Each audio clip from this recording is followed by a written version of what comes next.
এত ব্যস্ত আপনি, এত ব্যস্ত?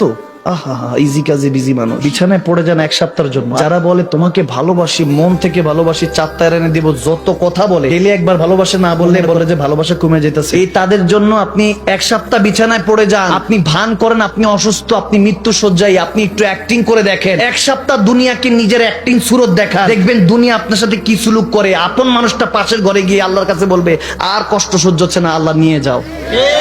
আমার নবীর কাছে সাহাবারা জিজ্ঞেস করছেন, ইয়া রাসূলুল্লাহ, পৃথিবীর মধ্যে সবচেয়ে ইমতিহানে পেরেশানে কে থাকে? আমার নবী বলেন সবচেয়ে পেরেশান থাকে হলো নবী আর রাসূলরা। সুবহানাল্লাহ।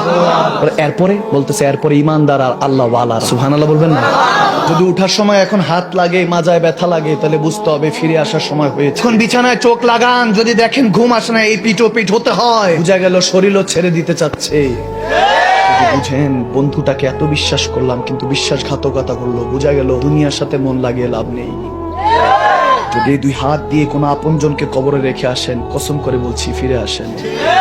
কখনো টেনশন করবেন না। আমি বললাম আপনার হাত সালামত আছে, আছে, পা সালামত আছে, আছে, সুস্থ আছেন, চলতে পারছেন, দেখতে পাচ্ছেন, শুনতে পাচ্ছেন, মাথা ঠিক আছে, আকল ঠিক আছে, বলে হাত ঠিক আছে, সব যেহেতু ঠিক আছে, আপনার কোথায় পেরেশানি? আল্লাহ জান্নাত দিতে চায় আপনাকে, ফাদখুলি ফি ইবাদি ওয়াদখুলি জান্নাতি। আল্লাহ দিতে চায়, আপনি নিতে চান না।